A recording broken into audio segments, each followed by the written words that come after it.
to breathe. So that's the bit you want to support ventilation, okay? So as any other patient, approach, stimulate, okay? If they're not responding, feel the pulse. Huh? Babies, where do you feel the pulse normally? Huh? Brachial, right? Yes. Of the large, the central pulses.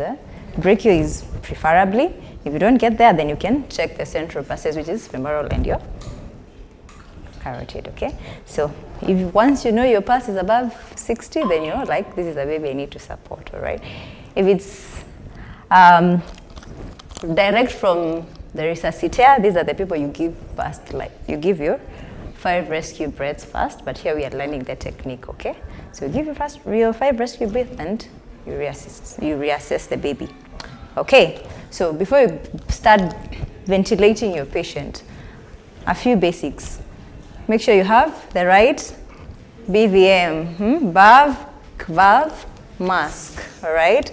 So the mask, preferably with a reservoir, right? Okay, with a again.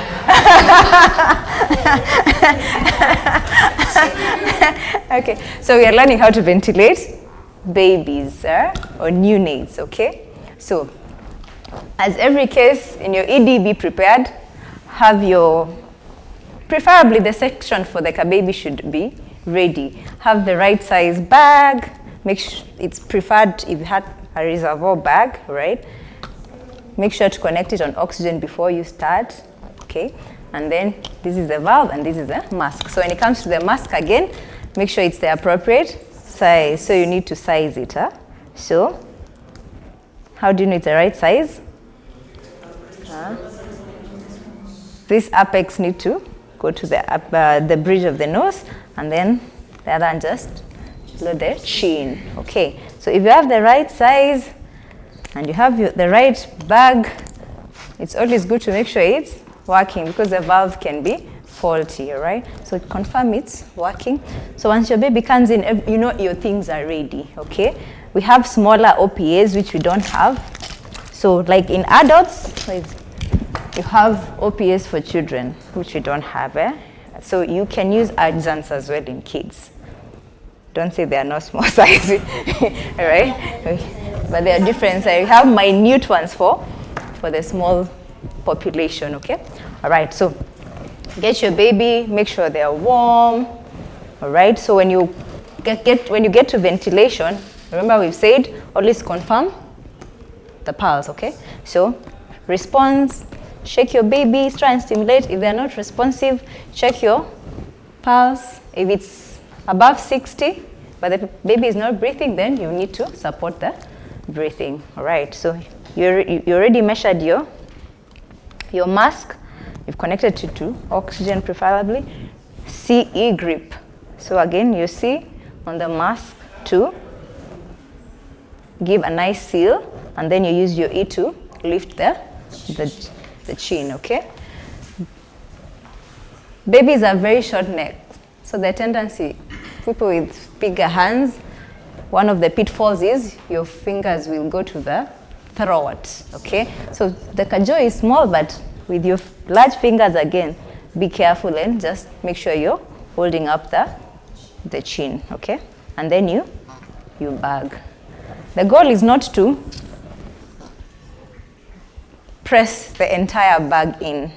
Remember, the volumes here are equally small. So squeeze at least a third or to a half of the bag. But the most important thing is check if you have chest rise, okay? So if you have adequate chest rise, I'm sure we've seen ourselves that our baby is breathing. So the same amount of chest rise that you see when they're breathing normally, that's ideally what you're trying to target, okay? So what's the normal rate for a baby, the respiratory rate? 30 to 40. Age. Pediatrics, everything is age dependent, okay? So if you're not sure, you could always confirm, but the easier way to remember it for me is a neonate, anything above 60 is fast. An infant, anything above 50 is fast. These others who are between 1 year to 5 years, anything above 40 is fast. So if you compare that to an adult respiratory, which is 10 to 20, or if you push the extra limits, right? So that's pretty fast. So unlike in an adult where you're giving your breath over 5 to 6 seconds, these ones you want to at least double that size. So you want to give after every 2 to 3 seconds, you give a breath. How will you know that you're giving? A 3-syllable word. Which one is your favorite? I love myself, so may I say Nyambura. Nyambura. Right? So you're like Nyambura 1, Nyambura 2, Nyambura.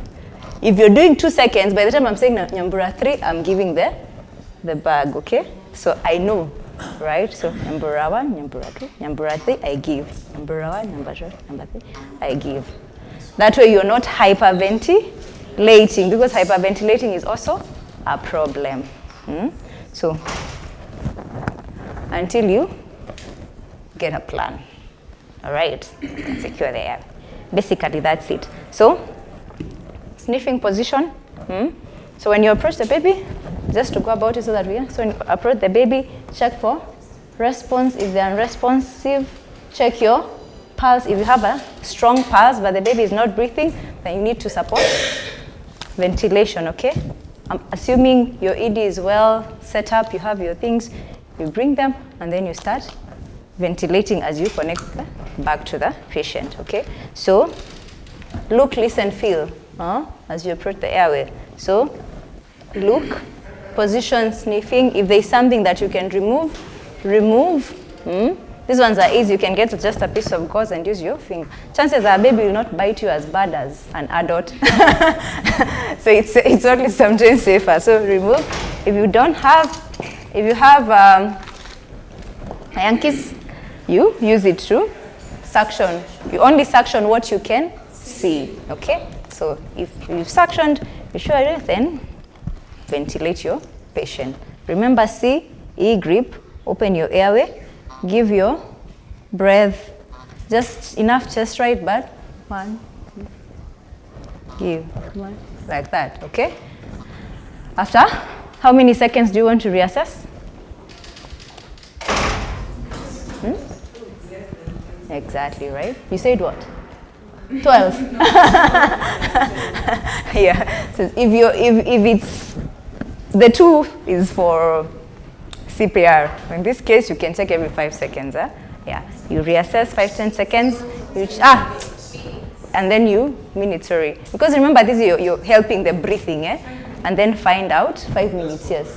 Yes. You're saying assessing the breathing or assessing pulse? No, assessing your patient generally.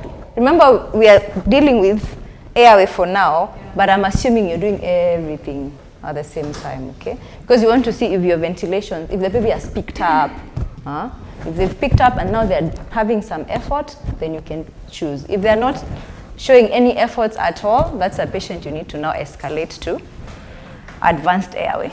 Intubate the patient and breathe for them using a mechanical ventilation. Because you can't bug the patients forever, right? We agree, yeah? Okay.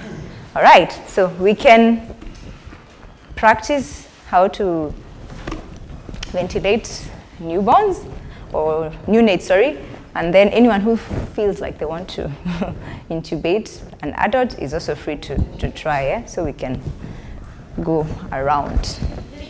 Yeah.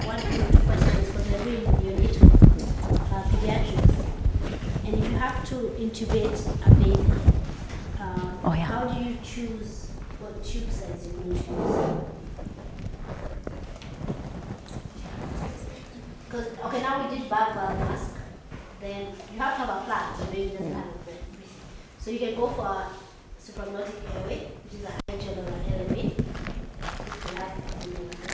So it's high gel, Yeah, but it's still big. That's big. The high gel and elevate is based on weight.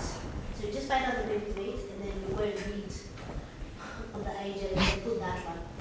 Okay? So it's always indicated there the weight of what weight can it ventilate. So usually 10 to 20, 5 to 10, things like that. So according to the baby's weight, you get the size. You always have 2 sizes. So you try one size that works, then you ventilate that. and then if it doesn't use the next size. That's for an adult, yeah? This one is 10 to 20, so ideally, no, you won't find a unit who's 10 kgs. That's why it's bigger. But for a bigger baby, that's, yeah, infants. So how do we decide on the ETT? Hold it like a pencil. Pediatrics. For pediatrics, age plus 4. H plus 4 over 4. Okay, so now, imagine you don't have to memorize those things. Just get on your app, this MD card, put in the baby's age, and it's going to tell you what you need. Okay?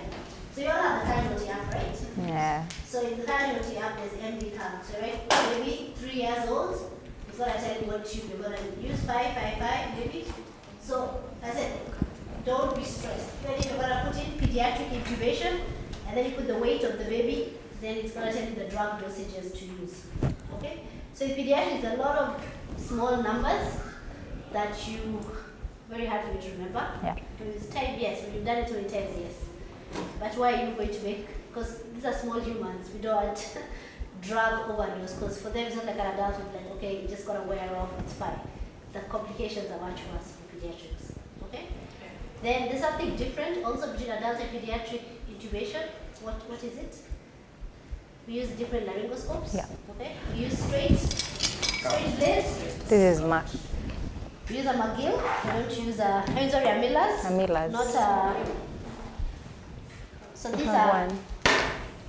the Macintosh. These are the curved blades. Okay. Yeah. And a straight blade.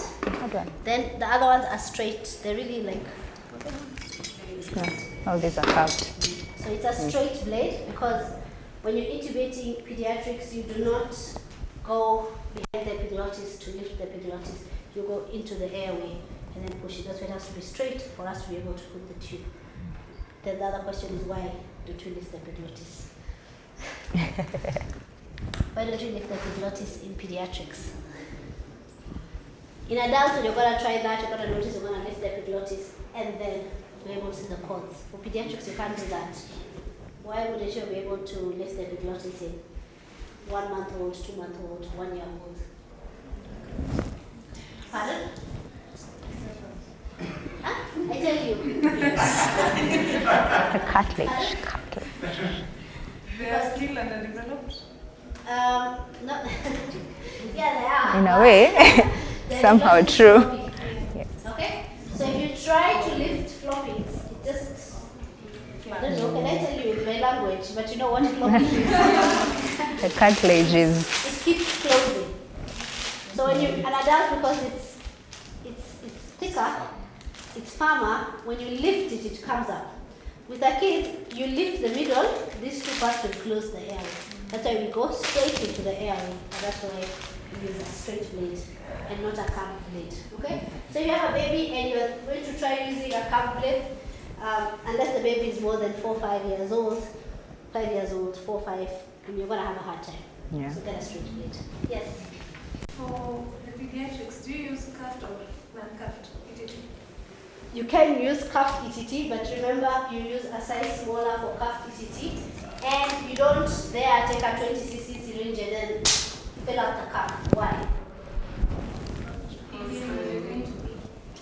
Edema? Not really edema, but you're going to cause stenosis. Stenosis. Okay? Because they're so soft. Yeah? Okay? If you're Great going to thing. be in ICU for a longer time, and you know you have people who can intubate the patient in case of anything that you can, and you can use an uncuffed tube. Sometimes in theater we use cuffed tubes because